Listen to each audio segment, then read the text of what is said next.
ಪತ್ರಿಕಾಗೋಷ್ಠಿ ಮತ್ತು ಮಾಧ್ಯಮಗೋಷ್ಠಿ ಆಯೋಜಿಸಿದಂಥ ಎಲ್ಲ ನನ್ನ ಪತ್ರಿಕಾ ಮಿತ್ರರಿಗೆ ಮತ್ತು ಮಾಧ್ಯಮ ಮಿತ್ರರಿಗೆ ದಲಿತ ಸಂಘರ್ಷ ಸಮಿತಿ ಅಂಬೇಡ್ಕರ್ ವತಿಯಿಂದ ಆರ್ಥಿಕ ಸ್ವಾಗತ ನಡೆಸಿದ್ದೇನೆ. ಈ ಒಂದು ಗೋಷ್ಠಿಯಲ್ಲಿ ನಮ್ಮ ಜೊತೆಯಾಗಿ ಬೆಳಗಾವಿ ವಿಭಾಗೀಯ ಸಂಚಾಲಕರಾದಂಥ ಸಂಜು ಕಂಬಾಯಿ ತಮ್ಮನ್ನು ಉದ್ದೇಶಿಸಿ ಮಾತನಾಡಿದ್ದಾರೆ.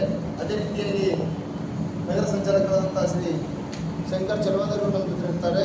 ಅದೇ ರೀತಿಯಾಗಿ ವಿಜಯಪುರ ಜಿಲ್ಲಾ ಸಂಚಾಲಕಿಯಾದಂಥ ಸವಿತಾ ವಗೇರ್ ಕೂಡ ನಮ್ಮ ಜೊತೆ ಇರ್ತಾರೆ. ಅದೇ ರೀತಿಯಾಗಿ ಮಹಿಳಾ ಒಕ್ಕೂಟದ ರಾಜ್ಯ ಸಂಘಟನಾ ಸಂಚಾಲಕಿಯರಾದಂಥ ತುಪ್ಪಾ ಅಶ್ವಿನಿ ಕೂಡ ನಮ್ಮ ಜೊತೆ ಇರ್ತಾರೆ. ಅದೇ ರೀತಿಯಾಗಿ ಜಿಲ್ಲಾ ಸಂಘಟನಾ ಸಂಚಾಲಕರಾದಂಥ ಶ್ರೀ ಚೇತನ್ ತೆರಿಗೆ ಕೂಡ ನಮ್ಮ ಜೊತೆ ಇರ್ತಾರೆ. ಅದೇ ರೀತಿಯಾಗಿ ಆಲ್ಮೇಲ್ ತಾಲೂಕು ಪ್ರಧಾನ ಸಂಚಾಲಕರಾದ ಶ್ರೀ ಶಶಿಧರ ನಾಯ್ಕರ ಜೊತೆ ನಮ್ಮ ಜೊತೆ ಇರ್ತಾರೆ. ಅದೇ ರೀತಿಯಾಗಿ ಕಪಿಲೇಶ್ವರ ತಾಲೂಕು ಪ್ರಧಾನ ಸಂಚಾಲಕರಾದಂಥ ವಿಶ್ವಾಸ್ ಕಾಂಬ್ಳೆ ಅವರು ನಮ್ಮ ಜೊತೆ ಇರ್ತಾರೆ. ಈ ಒಂದು ಪತ್ರಿಕಾಗೋಷ್ಠಿಯ ಕರೆದ ವಿಷಯ ಇಷ್ಟೇ. ಕರ್ನಾಟಕ ದಲಿತ ಸಂಘರ್ಷ ಸಮಿತಿ ಅಂಬೇಡ್ಕರ್ ಆದ ರಾಜ್ಯ ಸಮಿತಿಯವರು ಜುಲೈ 3ರಂದು ಬೆಂಗಳೂರಿನ ಫ್ರೀಡಂ ಪಾರ್ಕ್ನಲ್ಲಿ ದಲಿತ ಜನಾಂಗ ಸಮಾವೇಶ ಹಮ್ಮಿಕೊಂಡಿದ್ದು, ಈ ಒಂದು ಸಮಾವೇಶಕ್ಕೆ ವಿಜಯಪುರ ಜಿಲ್ಲೆಯಿಂದ ಹೆಚ್ಚಿನ ಜನಸಂಖ್ಯೆಯಿಂದ ಕರೆತರುವಂಥ ಕೆಲಸ ನಾವು ಮಾಡಬೇಕಾಗಿದೆ. ಆ ಒಂದು ಉದ್ದೇಶ ಇಟ್ಕೊಂಡು ಈ ಒಂದು ಪತ್ರಿಕಾಗೋಷ್ಠಿ ಕರೆದಿದ್ದು, ತಮ್ಮ ಮಾಧ್ಯಮ ಮಿತ್ರರು ಈ ಒಂದು ಸಮಾವೇಶದ ಪ್ರಚಾರವನ್ನು ಮಾಡಿ ಹೆಚ್ಚಿನ ಜನಸಂಖ್ಯೆ ಬರುವಂಥ ತಾವೆಲ್ಲ ಮಾಡಬೇಕಂತ ಕೇಳ್ತಾ ಈಗ ಈ ಒಂದು ಗೋಷ್ಠಿ ಉದ್ದೇಶಿಸಿ ಬೆಳಗಾವಿಯ ವಿಭಾಗೀಯ ಸಂಚಾಲಕರಂತ ಶ್ರೀ ಸಂಜು ಕಂಬಾಯಿ ತಮ್ಮ ಉದ್ದೇಶ ಮಾತಾಡ್ತಾರೆ. ಮತ್ತೊಮ್ಮೆ ಪತ್ರಿಕಾ ಹಿರಿಯರಿಗೆ ಹಾಗೂ ಸ್ನೇಹಿತರಿಗೆ ಮತ್ತೊಮ್ಮೆ ಆತ್ಮೀಯವಾದ ಸ್ವಾಗತ ಕೊಡ್ತಾ, ಇವತ್ತು ಕರ್ನಾಟಕ ದಲಿತ ಸಂಘರ್ಷ ಸಮಿತಿ ಅಂಬೇಡ್ಕರ್ವಾದ ರಾಜ್ಯ ಸಮಿತಿಯಿಂದ ದಲಿತರ ದಲಿತ ಜನಾಗ್ರಹ ಸಮಾವೇಶವನ್ನು ಇದೇ ಪೂರ್ವ ಜುಲೈ 3ರಂದು ಶುಕ್ರವಾರ ಫ್ರೀಡಂ ಪಾರ್ಕ್ ಸ್ವಾತಂತ್ರ್ಯ ಉದ್ಯಾನವನದಲ್ಲಿ ಒಂದು ಕಾರ್ಯಕ್ರಮನ ಆಯೋಜನೆ ಮಾಡಿದ್ವಿ. ಈ ಸಮಾವೇಶದ ಮೂಲ ಉದ್ದೇಶ ಏನಪ್ಪ ಅಂತಂದ್ರೆ ಭೂಮಿ, ವಸತಿ, ಬ್ಯಾಕ್ಲಾಕ, ಉದ್ಯೋಗ ನೇಮಕಾತಿ, ವಿಶೇಷ ಘಟಕ ಯೋಜನೆ ಹಾಗೂ ಏಕಗವಾಕ್ಷ ನೀತಿ ಹಕ್ಕೊತ್ತಾಯಕ್ಕಾಗಿ ಈ ಒಂದು ಸಮಾವೇಶನ ಹಮ್ಮಿಕೊಳ್ಳಲಾಗಿದೆ. ಈ ಶೋಷಿತ ಸಮುದಾಯಗಳಿಗೆ ದೊರಕಬೇಕಂತ ಹಕ್ಕುಗಳು ಇನ್ನೂವರೆಗೆ ದೊರಕ್ತಾ ಇಲ್ಲ. ಹಾಗಾಗಿ ಸುಮಾರು 19 ಹಕ್ಕೊತ್ತಾಯಗಳನ್ನು ನಾವು ಸರ್ಕಾರದ ಮುಂದಿಟ್ಟಿದ್ದೇವೆ. ಸರ್ಕಾರಗಳು ಏನು ಮಾಡ್ತಾ ಇದ್ದಾವಪ್ಪ ಅಂತಂದರೆ SCP TSP ಹಣಗಳನ್ನು ವಿಶೇಷವಾಗಿ ಅಂದರೆ SC ಮತ್ತು ST-ಗಳಿಗೆ ಬಳಸಬೇಕಾದಂಥ ಹಣವನ್ನು 200 ಕೋಟಿ ಅಂದರೆ 24 ಸೆಕ್ಷನನ್ನು ಕಾಯ್ದೆ ಉಲ್ಲಂಘಿಸಿ ಅದನ್ನೇನು ಮಾಡ್ತಾರಪ್ಪ ಅಂತಂದ್ರೆ ಈ KSRTC ನೌಕರ ವರ್ಗಕ್ಕೆ ಅದನ್ನು ಬಳಕೆ ಮಾಡಿದ್ದನ್ನು ಅದು ಹಕ್ಕೊತ್ತಾಯ ಇರುತ್ತೆ. ಆ ಬಳಕೆಯಾದಂಥ ಹಣವನ್ನು ವಾಪಸ್ ತಗೊಂಡು ಅದನ್ನು ಏನು ಆರ್ಥಿಕ ಇಲಾಖೆ ಅದನ್ನು ಮಾಡಿದ ಆರ್ಥಿಕ ಇಲಾಖೆ ಅಧಿಕಾರಿಗಳ ಮೇಲೆ ಒಂದು ಕ್ರಮ ಕೈಗೊಳ್ಳುವುದಕ್ಕೋಸ್ಕರ ನಾವು ಹಕ್ಕೊತ್ತಾಯನ ಸರ್ಕಾರಕ್ಕೆ ಮಾಡ್ತಾ ಇದ್ದೇವೆ. ಹಾಗೆ ಈಗ ವಿಶೇಷ ಘಟಕ ಯೋಜನೆ 7D ರದ್ದು ಮಾಡಲಿಕ್ಕೆ ಕರ್ನಾಟಕ ದಲಿತ ಸಂಘರ್ಷ ಸಮಿತಿ ಅಂಬೇಡ್ಕರ್ ಅವರ ಹೋರಾಟದಿಂದ 7D ರದ್ದಾಗಿದೆ. ಈಗ 7C ಅಂತ ದೇಶದಿಂದ 7C ಅಂದರೆ ಏನಪ್ಪ ಅಂತಂದ್ರೆ ನೆರೆ ಹಾವಳಿ ಆದಾಗ ಅದರ ಹಣವನ್ನು ಬಳಸಬೇಕನ್ನುವಂಥ ಒಂದು ಕಾಯ್ದೆ ಕಾನೂನು ಇದ್ರೂ ಸಹ ಅದು ಯಾವುದೇ ಇಲ್ಲಾರ್ದನ್ನ ಈ ಒಂದು 7Cಯಲ್ಲಿ SCP TSP ಹಣಗಳನ್ನು ಬಳಸುವಂಥ ಸರ್ಕಾರವನ್ನು ನಾವು ಎಚ್ಚರಿಸ್ತಾ ಇದ್ದೇವೆ.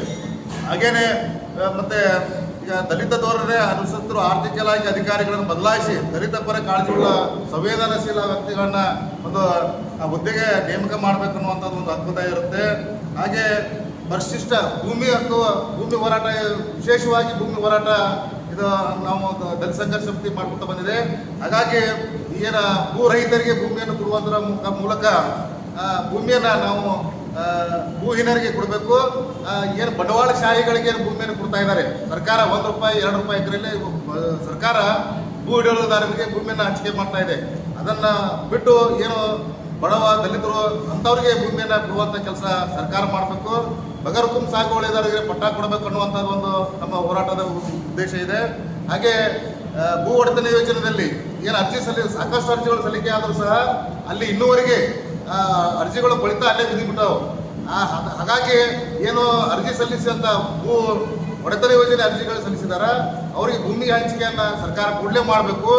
ಮತ್ತು ಏನು ಕರ್ನಾಟಕದ ಬೌದ್ಧ ಅಭಿವೃದ್ಧಿ ಮಂಡಳಿಗೆ 500 ಕೋಟಿ ಅನುದಾನವನ್ನು ಸರ್ಕಾರ ಘೋಷಣೆ ಮಾಡಿದೆ. ಅದನ್ನು ಕೂಡಲೇ ಬಿಡುಗಡೆ ಮಾಡಬೇಕು ಅನ್ನುವಂಥ ಒಂದು ನಮ್ಮ ಹಕ್ಕೊತ್ತಾಯ ಇರ್ತದೆ. ಹಾಗೆಯೇ PTCL ಕಾಯ್ದೆಯಲ್ಲಿ ಭೂ ಪ್ರಭಾರಿ ನಿಷೇಧ ಕಾಯ್ದೆ 1978ರಿಂದ ಪರಿಶಿಷ್ಟರಿಗೆ ಭೂಮಿ ಮರು ಹಂಚಿಕೆ ಮಾಡಲು ಸಾಧ್ಯವಾಗಿದೆ. ಆದರೆ ಜಾತಿ ಅಧಿಕಾರಿಗಳ ನ್ಯಾಯಾಲಯಗಳ ತೀರ್ಪು ಮಧ್ಯವರ್ತಿಗಳ ಕುಮ್ಮಕ್ಕಿನಿಂದ ಪಿಟಿಷನ್ ಕಾಯ್ದೆ ಹಲ್ಲುಕ್ಕಿಂತ ಹಾವಿನಂತಾಗಿದೆ. ಸರ್ಕಾರ ವಿಶೇಷ ಕಾಳಜಿ ವಹಿಸಿ ಪಿಟಿಷನ್ ಕಾಯ್ದೆಗೆ ವಿರುದ್ಧವಾಗಿ ಬಂದಿರುವ ನ್ಯಾಯಾಲಯ ತೀರ್ಪು ಪ್ರಶ್ನಿಸಿ ಪರಿಶಿಷ್ಟರ ಭೂ ಹಕ್ಕನ್ನು ರಕ್ಷಿಸುವ ತೋಟಿ, ಇನಾಮಿ ಹಾಗೂ ನೀರ್ಗಂಟಿ ಜಮೀನುಗಳನ್ನು ಮರು ಮಂಜೂರು ಮಾಡಬೇಕಂತ ಹೇಳಿ ಸರ್ಕಾರ ಒತ್ತಾಯಿಸ್ತಾ ಇದ್ದೇವೆ. ಹಾಗೆ ಕರ್ನಾಟಕದಲ್ಲಿ ಸಂಘರ್ಷ ಸಮಿತಿ ಅಂಬೇಡ್ಕರ್ ವಾದದ ಹೋರಾಟದ ಫಲವಾಗಿ ಏನು DCRE ಪೊಲೀಸ್ ಠಾಣೆ 33 ರಾಜ್ಯದಲ್ಲಿ 33 ಪೊಲೀಸ್ ಠಾಣೆಗಳನ್ನು ತೆರೆಯಲಾಗಿದೆ. ಆದರೆ ಅವು ನಾಮಕಾವಶವಾಗಿ ಮಾತ್ರ ಅಲ್ಲಿ ಕಾರ್ಯನಿರ್ವಹಿಸ್ತಾ ಇದೆ. ಯಾವುದೇ ರೀತಿಯಲ್ಲಿ ಸಿಬ್ಬಂದಿಗಳಿಲ್ಲ DCREಯಲ್ಲಿ. ಅದಕ್ಕೆ ಸರ್ಕಾರ ಕೂಡಲೇ ಅಲ್ಲಿ ಬೇಕಾದಂಥ ಸಿಬ್ಬಂದಿಗಳನ್ನು ಕೂಡ ಅಲ್ಲಿ ಒದಗಿಸ್ಬೇಕಂತ ಅನ್ನೋದು ನಮ್ಮದು ದೊಡ್ಡ ಹಕ್ಕೊತ್ತಾಯ ಇದೆ.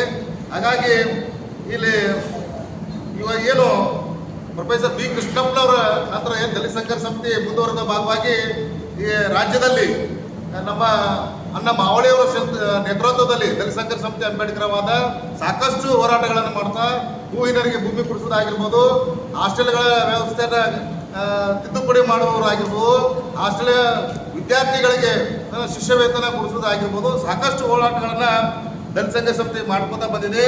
ಹಾಗಾಗಿ ಇದೇ ಜುಲೈ 3ರಂದು ಶುಕ್ರವಾರ ಸ್ವತಂತ್ರ ಫ್ರೀಡಂ ಪಾರ್ಕ್ನಲ್ಲಿ ಏನು ಸಮಾವೇಶ ಇದೆ, ಆ ಸಮಾವೇಶಕ್ಕೆ ವಿಜಯಪುರ ಜಿಲ್ಲೆಯಿಂದ ಸುಮಾರು 500 ಜನರು ಹೊರಡ್ತಾ ಇದ್ದಾರೆ. ಹಾಗೆಯೇ ಬೆಳಗಾವಿ ಭಾಗದಿಂದ 3500 ಜನ ಹೊರಡ್ತಾ ಇದ್ದಾರೆ. ಹಾಗೆ ಸುಮಾರು ಒಂದು 30ರಿಂದ 35,000 ಜನ ಅಲ್ಲಿ ಫ್ರೀಡಂ ಪಾರ್ಕಲ್ಲಿ ಜುಲೈ 3ರಂದು ಜನ ಕೂಡ್ತಾ ಇದ್ದಾರೆ. ಹಾಗಾಗಿ ತಾವು ಮಾಧ್ಯಮದವರು ಇದನ್ನ ಹೆಚ್ಚಿಗೆ ಪ್ರಚಾರ ಮಾಡಿ ಒಂದು ಪ್ರಚಾರ ಕೊಡಬೇಕಂತ ಹೇಳಿ ತಮ್ಮಲ್ಲಿ ನಾನು ಕೇಳ್ಕೊಳ್ತಾ ಇದ್ದೇನೆ. ರಾಜ್ಯದ ಎಲ್ಲ ಜಿಲ್ಲೆಗಳಿಂದ ಎಲ್ಲ ಜನರು ಭಾಗವಹಿಸ್ತಾರೆ. ಅದೇ ಮಾವಳಿ ಶಂಕರ್ ಅವ್ರಿ, ಆಮೇಲೆ ರಾಜ್ಯ ಸಂಘಟನಾ ಸಂಚಾಲಕರು ಸುಂದರ್ ಮಾಸ್ತರ, ರಮೇಶ್ ದಾಕೋಳ್ಗಿ, ಹಿರೇಶ್ ಹಿರಳ್ಳಿ, ರಾಮಣ್ಣ ಕಲ್ಲೇವನಹಳ್ಳಿ, ಸಿದ್ದರಾಜು ದೊಡ್ಡಿವಾಡ, H ಹುಸೇನಪ್ಪ ದೇಶದಿಂದ ರಾಜ್ಯ ಸಚಿವರು ಇರ್ತಾರೆ. ಹಾಗೆ ಸಿದ್ದಪ್ಪ ಕಾಂಬ್ಳೆ, ಖಜಾಂಚಿ ಅವರು ಕೂಡ ಅಲ್ಲಿ ಭಾಗವಹಿಸ್ತಾರೆ. ಈ ಪ್ರೊಫೆಸರ್ ಬಿ ಕೃಷ್ಣಪ್ಪನವರ ಮಡಿದಿಯಾದಂಥ ಇಂದಿರಾ ಕೃಷ್ಣಪ್ಪನವರು ಅಲ್ಲಿ ಇರ್ತಾರೆ.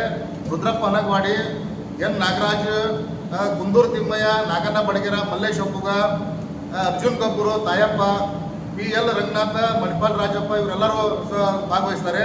ಬೆಳಗಾವಿ ವಿಭಾಗದಿಂದ ಸಂಜೀವ್ ಕಂಬಾಗಿ ನಾನು, ಕಲಬುರಗಿ ವಿಭಾಗದ ಶ್ರೀನಿವಾಸ್ ಕೇಳಗಿ, ಸಂಘಟನಾ ಸಂಚಾಲಕರಾದ AK ಗಂಗಾಧರ, ಮೈಸೂರು ವಿಭಾಗದಿಂದ TH ಹಾಲೇಶಪ್ಪ,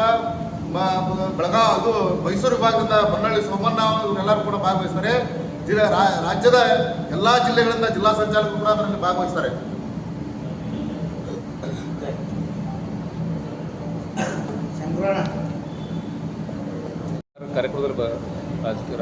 ರಾಜಕೀಯವರಿಗೆ ಇದು ಹಕ್ಕೊತ್ತಾಯಗಳು ಅಂದ್ರೆ ರಾಜಕೀಯ ಏನು ಸರ್ಕಾರ ದಾರಿ ತಪ್ಪಿದಾಗ ಸರ್ಕಾರವನ್ನು ದಾರಿ ತರುವಂಥ ವಿಷಯವಾಗಿರೋದ್ರಿಂದ ಅಲ್ಲಿ ನಿರಂತರ ಈಗ ಒತ್ತಾಯ ಮುಗಿಯೋದಿಲ್ಲ. ನಿರಂತರವಾಗಿ ಇದು ಹಕ್ಕೊತ್ತಾಯ ಹಿರಿಯರವರೆಗೆ ನಿರಂತರವಾಗಿ ಹೋರಾಟ ಇರುತ್ತೆ.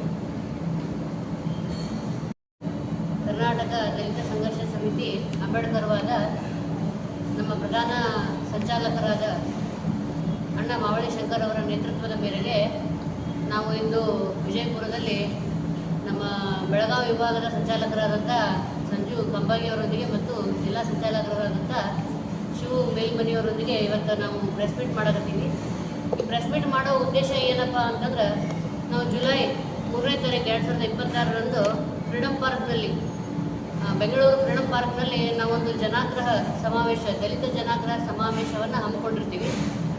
ಆ ದಲಿತ ಜನಾಗ್ರಹ ಸಮಾವೇಶಕ್ಕೆ ಹೆಚ್ಚಿನ ಸಂಖ್ಯೆಯಲ್ಲಿ ನಮ್ಮ ಎಲ್ಲ ಜಿಲ್ಲೆಗಳಿಂದ, ಕರ್ನಾಟಕದ ಎಲ್ಲ ಜಿಲ್ಲೆಗಳಿಂದ ಹೆಚ್ಚಿನ ಸಂಖ್ಯೆಯಲ್ಲಿ ಜನರು ಭಾಗವಹಿಸಬೇಕು. ಈ ಮೂಲಕ ನ್ಯೂಸ್ ಕಡೆಯಿಂದ ವರದಿಗಾರರಿಂದ ಇದನ್ನು ಹೆಚ್ಚಾಗಿ ನೀವು ಪ್ರಕಟಣೆ ಮಾಡಿ ಇದನ್ನು ಯಶಸ್ವಿಗೊಳಿಸಬೇಕಂತೇಳಿ ಈ ಮೂಲಕ ಕೇಳ್ಕೊತೀವಿ. ನಾವು ದಲಿತ ಜನಾಗ್ರಹ ಸಮಾವೇಶದ 19 ಹಕ್ಕೊತ್ತಾಯಗಳು ಇರ್ತವೆ. ಈ ಹಕ್ಕೊತ್ತಾಯಗಳನ್ನು ನಾವು ಸರ್ಕಾರಕ್ಕೆ ಮಾಡ್ಲಕತ್ತೀವಿ. ಯಾಕೆ ಸರ್ಕಾರಕ್ಕೆ ಮಾಡ್ಲಕತ್ತೀವಿ ಅಂತಂದ್ರೆ, ದಲಿತರಿಗೆ ಬಂದಂಥ ಫಂಡನ್ನು ಅವರು ಬೇರೆ ಬೇರೆ ಯೋಜನೆಗಳಿಗೆ ಬಳಸ್ಕೊಳ್ತಾ ಇರೋದ್ರಿಂದ ನಮ್ಮ ಫಂಡ್ ನಮಗೆ ದೊರಕ್ತಾ ಇಲ್ಲ. ಈಗ ಗ್ಯಾರಂಟಿ ಯೋಜನೆಗಳನ್ನು ಮಾಡಿಕೊಂಡಿರುವ ಕಾರಣಕ್ಕಾಗಿ SCP TSP ಅಡಿಯಲ್ಲಿ ಬಂದಂತಹ ಅನುದಾನವನ್ನು ನಾವು ಗ್ಯಾರಂಟಿ ಯೋಜನೆಗಳಿಗೆ ಬಳಕೆ ಮಾಡ್ಕೊಳ್ತಾ ಇದ್ದೀವಿ ಅಂತೇಳಿ ಅವರು ಹೇಳ್ತಾರೆ, ಉತ್ತರ ಕೊಡ್ತಾರೆ ನಮಗೆ. ನಾವು SCP TSP ಹಣ ಏನು ಮಾಡಿರಿ, ನೀವು ಬಂದಂಥ ಫಂಡ್ ಏನು ಮಾಡಿರಿ ಅಂತ ಕೇಳಿದಾಗ ಸರ್ಕಾರದ ಅಧೀನದಲ್ಲಿರುವಂಥ ಅಧಿಕಾರಿಗಳು ನಮಗೆ ಗ್ಯಾರಂಟಿ ಯೋಜನೆಗಳು ಬಳಕೆ ಮಾಡ್ಕೊಳತ್ತಿದ್ದೀವಿ ಅಂತೇಳಿ ನಮಗೆ ಉತ್ತರ ಕೊಡ್ತಾರೆ. ಮತ್ತು ನಮ್ಮ ಫಂಡ್ ಎಲ್ಲಿ ಹೋಯ್ತು, ಇದಕ್ಕೆ ಸರ್ಕಾರನೇ ನೇರ ಹೊಣೆ ಇರ್ತದೆ. ಸರ್ಕಾರ ಇದಕ್ಕೆ ಉತ್ತರ ಕೊಡಬೇಕು. ನಾವು ದಲಿತರು ನಾವು ಹೀಗೆ ಕೂತ್ರೆ ನಡೆಯಲ್ಲ. ಅದಕ್ಕೋಸ್ಕರ ಇದೊಂದು ದಲಿತ ಜನಾಗ್ರಹ ಸಮಾವೇಶ ಅಂತೇಳಿ ನಾವು ಹಮ್ಮಿಕೊಂಡಿದ್ವಿ. ಇದು ಇವತ್ತು ಒಂದು ದಿನದ ಸಮಾವೇಶ ಇರೋದ್ರಿಂದ ಇದು 19 ಹಕ್ಕೊತ್ತಾಯಗಳನ್ನು ನಾವು ಸರ್ಕಾರಕ್ಕೆ ಮಾಡ್ಲತ್ತೀವಿ. ಈ 19 ಹಕ್ಕೊತ್ತಾಯಗಳು ಸರ್ಕಾರ ಗಮನಕ್ಕೆ ಬಂದಿಂದ ಇದಕ್ಕೋಸ್ಕರ ಏನಾದರೂ ಅವರು ಕಾರ್ಯನಿಯೋಜನೆ ಮಾಡಿಕೊಂಡು ಇದನ್ನು ಹಕ್ಕೊತ್ತಾಯ ಮಾಡಿದ್ದನ್ನು ಅವರು ಯಶಸ್ವಿ ಮಾಡಿಸಿ ನಮಗೆ ಅದನ್ನು ಏನು ನಮ್ಮ ಫಂಡ್ ಬರೋದಲ್ಲ ಅದನ್ನು ನಮಗೆ ಅನುದಾನವಾಗಿ ನಮಗೆ ನೀಡಿದ್ದೇ ಸರಿಯಾದಲ್ಲಿ ನಾವು ಈ ಸಮಾವೇಶವನ್ನು ಇಲ್ಲಿಗೆ ಮುಗಿಸ್ತೀವಿ. ಇದನ್ನು ಇವರು ಯಾವುದೇ ನಾವು ಹಕ್ಕೊತ್ತಾಯ ಮಾಡಿದ್ರೂ ಯಾವುದೇ ಒಂದು ಗಮನಕ್ಕೆ ತಗೊಳ್ಳಾರ್ದೆ ಮತ್ತೇ ನೆಗ್ಲೆಕ್ಟ್ ಮಾಡಿ ಯೋಜನೆಯನ್ನು ನಮ್ಮ ಅನುದಾನ ಬರುವಂಥ ಯೋಜನೆಯನ್ನು ನಮಗೆ ಕೊಡಲಿಲ್ಲ ಅಥವಾ ನಮಗೆ ಯಾವುದೇ ನಿಗಮ ಕಡೆಯಿಂದ ನಮಗೆ ಅದನ್ನು ಯಶಸ್ವಿಗೊಳಿಸಲಿಲ್ಲ ಅಂತಂದ್ರೆ ನಾವು ಮತ್ತೊಮ್ಮೆ ಇದೇ ಥರ ದಲಿತ ಜನಾಗ್ರಹ ಸಮಾವೇಶವನ್ನು ನಿರಂತರವಾಗಿ ನಾವು ದಲಿತರು ಮಾಡ್ಲಿಕ್ಕೆ ರೆಡಿ ಇದ್ದೀವಿ. ಈಗ ಮುಖ್ಯವಾಗಿ ಹೇಳ್ಬೇಕಂದ್ರೆ PTCL ಕಾಯ್ದೆಯನ್ನು ಅವ್ರು ಏನು ಮಾಡ್ತಾರೆ, ಕಾಯ್ದೆ ಐತಿ ಅಷ್ಟೇ ತೋರಿಸ್ಕೊಳ್ಳೋಕ್ಕೋಸ್ಕರ ಕಾಯ್ದೆ ಇಟ್ಟಿರ್ತಾರೆ. ಯಾರು ದಲಿತರು ಹೋಗಿ ಅದನ್ನು ಪ್ರಶ್ನೆ ಮಾಡಲ್ಲ. ಎಲ್ಲೋಗ್ಯದ ನಮ್ಮದು PTCL ಅಂದ್ರೇನು, SCP TSP ಅಂದ್ರೇನು ಅನ್ನೋದು ಅವರಿಗೆ ಐಡಿಯಾನೇ ಇಲ್ಲ. ಅದಕ್ಕೋಸ್ಕರ ಅದನ್ನು ಅವರು ದುರ್ಬಳಕೆ ಮಾಡ್ಕೊಳ್ತಾ ಬಂದಿರ್ತಾರೆ. ಈಗ ರೀಸೆಂಟಾಗಿ ಪರಿಶಿಷ್ಟರ ಮೇಲಿನ ದೌರ್ಜನ್ಯ ಪ್ರಕರಣಗಳ ಬಗ್ಗೆ DCRE ಪೊಲೀಸ್ ಠಾಣೆಗಳ ಕರ್ತವ್ಯಬದ್ಧ ಅಧಿಕಾರಿಗಳನ್ನು ಮತ್ತು ಮೂಲಭೂತ ಸೌಕರ್ಯವಾಗಿ SC ST ತೋರಿಗೆ ಬದಲಿಸ್ಬೇಕಂತೇಳಿ ಅದನ್ನು ಘೋಷಣೆ ಮಾಡಿರ್ತಾರೆ. ಇದೊಂದು SC ಅಟ್ರಾಸಿಟಿ ಆ್ಯಕ್ಟನ್ನು ಇದು ಮಾಡೋದು ಅಂದ್ರೆ ನ್ಯೂನ್ಯತೆ ಮಾಡುವಂಥದ್ದು ಅಥವಾ ಕಾಯ್ದೆಯನ್ನು ಜಾಸ್ತಿ ಜಾರಿಗೆ ತರಬಾರ್ದು ಅನ್ನೋ ಉದ್ದೇಶಕ್ಕಾಗಿ ಇದೊಂದು DCRE ಅನ್ನುವಂಥ ಒಂದು ಕುಂಟು ನೆಪ ಇರುವಂತಹ ಪೊಲೀಸ್ ಠಾಣೆ ಅಂತ ನಿರ್ವಹಿಸಿರ್ತಾರೆ. ಯಾಕಂತಂದ್ರೆ ಈಗ ಪ್ರೆಸೆಂಟ್ ಇದ್ದಂಥ SC ST ಪೊಲೀಸ್ ಠಾಣೆಗಳು ಕಾರ್ಯನಿರ್ವಹಿಸ್ತಾ ಇದ್ವು. ಅದನ್ನು ಬಿಟ್ಟು ಇದನ್ನು ಸಪ್ರೇಟಾಗಿ ಮಾಡಿನೂ SC ST ಕಾಯ್ದೆಯನ್ನು ಅದನ್ನು ಇದು ಮಾಡ್ಲಕತ್ತಾರೆ, ಸರ್ಕಾರದ ಗಮನಕ್ಕೆ ಕಮ್ಮಿ ತೊಗೊಂಡು ಬರ್ತಾರೆ. ಸೊ ಇವೆಲ್ಲ ನಮ್ಮ ಹಕ್ಕೊತ್ತಾಯಗಳು ಇರ್ತವೆ. 19 ಹಕ್ಕೊತ್ತಾಯಗಳನ್ನು ನಾವು ಸರ್ಕಾರಕ್ಕೆ ನಾವು ಗಮನಕ್ಕೆ ತರ್ಲಕತ್ತೀವಿ. ಅದಕ್ಕೋಸ್ಕರ ಇದೊಂದು ಪ್ರೆಸ್ ಮೀಟ್ ಮಾಡಿರ್ತದೆ. ನೀವು ಬನ್ನಿ, ನಿಮ್ಮ ಮನೆಯವರನ್ನು ಕರ್ಕೊಂಡು ಹೆಚ್ಚಾಗಿ ಮಹಿಳೆಯರು ಭಾಗವಹಿಸ್ಬೇಕಂತ ಹೇಳಿ ಈ ಮೂಲಕ ನಾನು ಕೇಳ್ತೀನಿ.